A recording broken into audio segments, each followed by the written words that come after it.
First run of this final session of the day, and a bit of a loosener for side bottom. I use the word bit advisedly. I do have a giggle when I watch him in the field, I have to say, because Ryan Sarwan's the first to jump on anyone who doesn't feel well.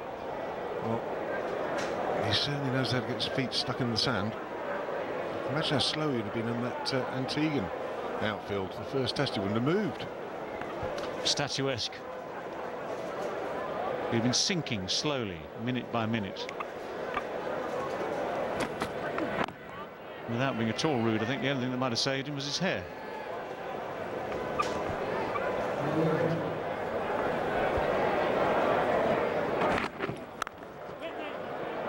It's a good shot. Nicely timed. I think there was a little bit of a hand on it, but not enough to stop it going to the boundary.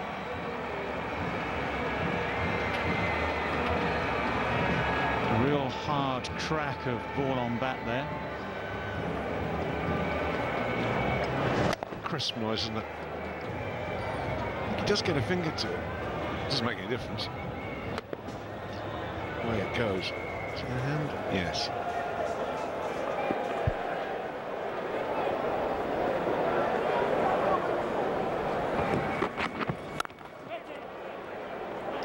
Another misfield. Just maybe a slightly awkward bounce there, but either way, it doesn't look too good. It seemed that way, didn't it? So look, this might tell us more. They seem to turn direction, change direction, should I say?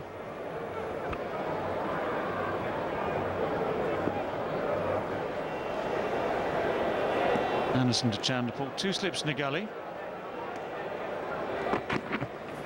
And swing away, but again, wide of the mark. It's like a precious stone, this new ball over here. You really must make the most of it. You've got to look after it, and you've got to make the batsman play, and it's so precious. That first over of Ryan Sarwan, it has to be said, was pretty ordinary. They need to get it right, and get it right quickly.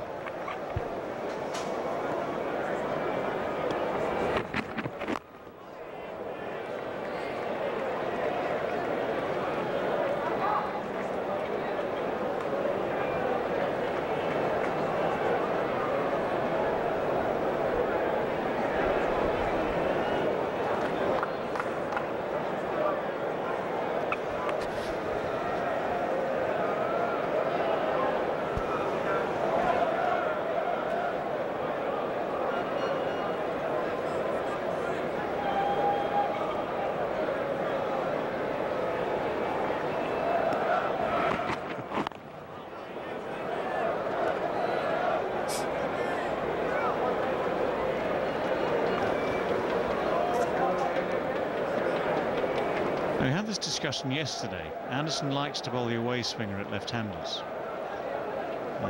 My feeling then still is now that if you can bowl the in-swinger initially and then use the away swinger as the variation, I think that's potentially more effective.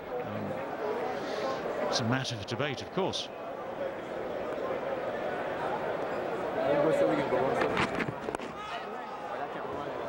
That's why that's more dangerous. In comes the LBW, the bowled, and if it doesn't quite swing as much as the batsman thinks it's going to go, it's as good as going straight on. It's a very dangerous ball. And for me, that is what he should be bowling more, as his stock delivery. And the one going away from the left-hander is, or straight on, is his surprise delivery. That's how I see it as the bowler. How do you see it as the batsman? Which would you rather have? You know, I agree. If you think you're going to have to play more often, you set yourself for that. And if you know you're going to deal predominantly with the outswinger, you set yourself to leave the ball. Again, that's too wide to start with. If the ball is well directed, then you leave that decision till slightly later. You might be drawn into playing at it. I mean, I'd say it's about 8 of one, 4 of the other. But I reckon if you are, as a left-hander, looking for the in-swinger all the time, you're going to be more committed to play at it, which makes the away swinger more interesting.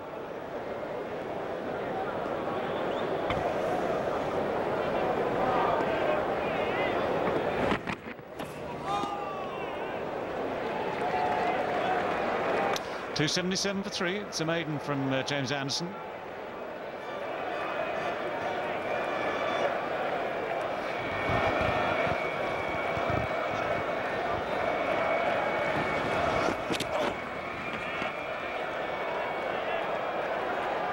Oh dear. 277 for 3. It's not consistent enough. You've got to get it in the right. Sounds that's nicely played.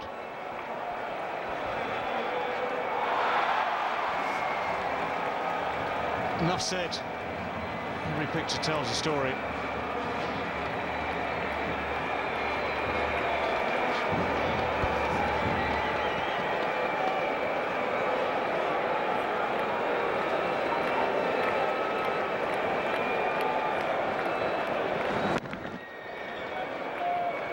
Well,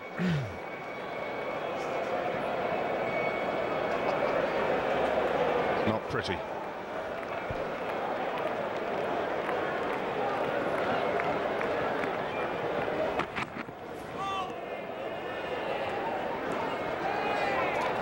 thing I like about this line, he's now...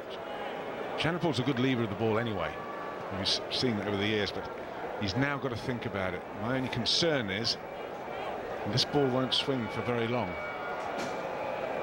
You really do need to make the most of it.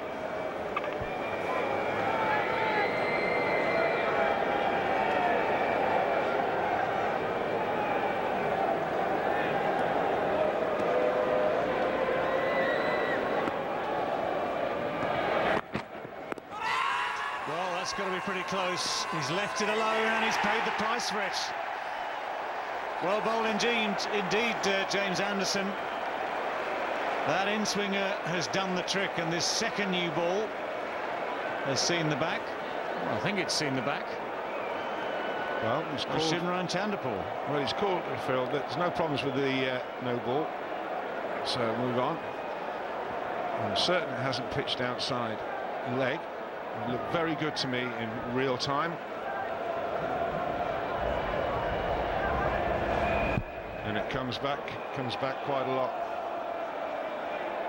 Well, it's pitched on. It's certainly straightened. And it's a question of height now. Now, the question is, with these referrals, whether or not the third umpire can see substantial evidence, conclusive evidence, that's getting close to it, that ball would have gone over. You've got to face it. The ball pitches that short.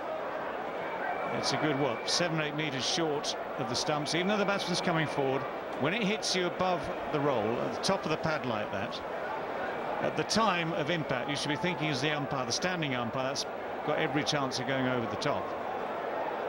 Now, how sure can the third umpire be that that's conclusive evidence? Because that's the requirement of him.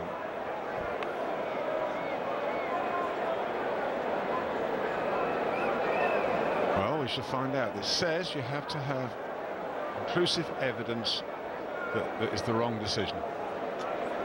Well, I mean, looking at that, I would say it's going to go over the top. And when we get a chance to see the full extent of Hawkeye's powers, the predictive part of it, after the decision has been made, of course, and again, you have to reiterate, that's how it works. You can only see what Hawkeye shows you here up until the point of impact.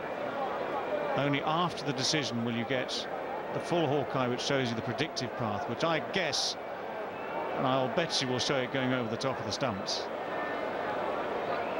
But let's see what the decision is, because, as I say, the third umpire has to be sure there is no conclusive evidence. And, well, the decision goes against Chanderpaul.